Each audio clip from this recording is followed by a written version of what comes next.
नमस्कार, news capital express देख रहे हैं आप। जबलपुर आरटीओ के खिलाफ एक आवेदक ने पुलिस विभाग के आला अधिकारियों से शिकायत कर आरटीओ विभाग को सवालों के घेरे में खड़ा कर दिया है। आवेदक मंजीत सिंह ने पुलिस के आला अधिकारियों से शिकायत में कहा है कि 21 मार्च को वो अपनी मां के नाम का 2 व्हीलर अपनी बच्ची के नाम करवाने गए थे। आरटीओ द्वारा उनके 3000 रुपए की मांग कर कहा गया कि रुपये इंदौर में एक मंत्री के पास भेजने हैं।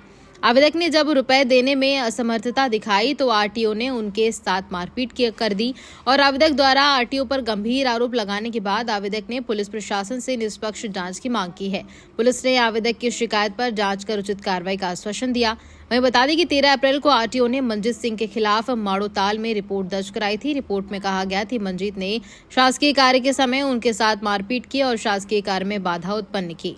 जी पाजी, ज्ञापन देने आए, क्या मामला? जी, मैं अभी आज एडिशनल एसपी महोदय को ज्ञापन सौंपने आया था कि जैसा कि सभी को मालूम है कि पिछले कुछ दिनों पहले आरटीओ ऑफिस में विवाद हुआ था। उसमें कोई नई बात मतलब वैसे बताने लायक नहीं थी, लेकिन फिर भी चलो मेरे से 3000 रुपये डिमांड की गई थी। ठीक है, उस बात का मैंने विरोध किया कि भाई मेरी खुद की गाड़ी में आवेदक हूँ और उसमें किस बात का पैसा।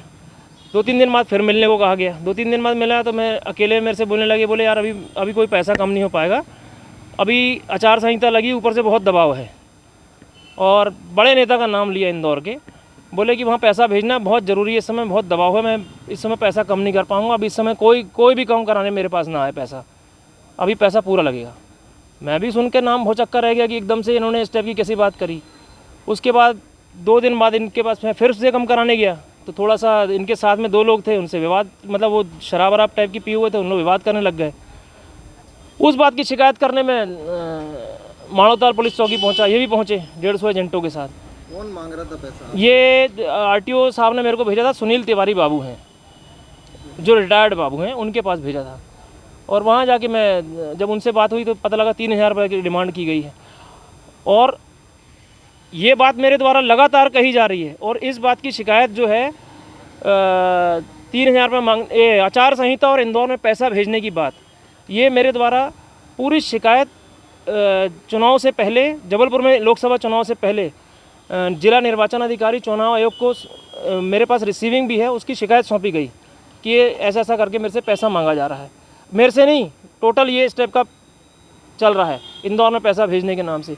अब कल जो आपने देखा होगा पूरे नेशनल न्यूज़ में सब में चला है कि कल जो घटना हुई है कि इंदौर में एक प्रत्याशी जो है वो पार्टी चेंज करके दूसरी पार्टी में बीजेपी में शामिल हो गया। तो आप सब समझ सकते हैं कि कहाँ से कोई ऐसा ही पैसा नहीं जा रहा। मेरा ये खुला आरोप नहीं है, लेकिन आप है तो जांच का विषय कि जब चुनाव आयोग को भी जांच सौंपी गई, मेरे द्वारा पत्र दिया गया, उसमें भी उन्होंने कोई संज्ञान नहीं लिया।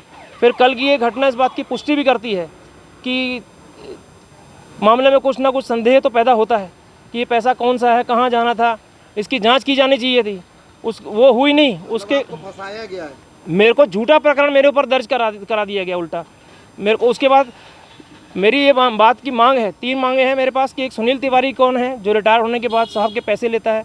दूसरी बात, 5 बजे से 10 बजे तक 150 एजेंट और पूरे स्टाफ के साथ आरटीओ ऑफिस घटना वाले दिन मेरा वहाँ पर क्यों बैठे हुए थे थाना माड़ोताल में, किस बात का इंतजार कर रहे थे, मेरे को कंप्रोमाइज़ करने के लिए क्यों दबाव दिया जा रहा था। तीसरी बात, मेरे द्वारा जब चुनाव आयोग को सूचना दी गई कि इस स्टेप की घटना हुई है और ये पैसे मांगे गए जो इंदौर में भेजे जाने हैं, तो उसका आज तक संज्ञान क्यों नहीं लिया गया।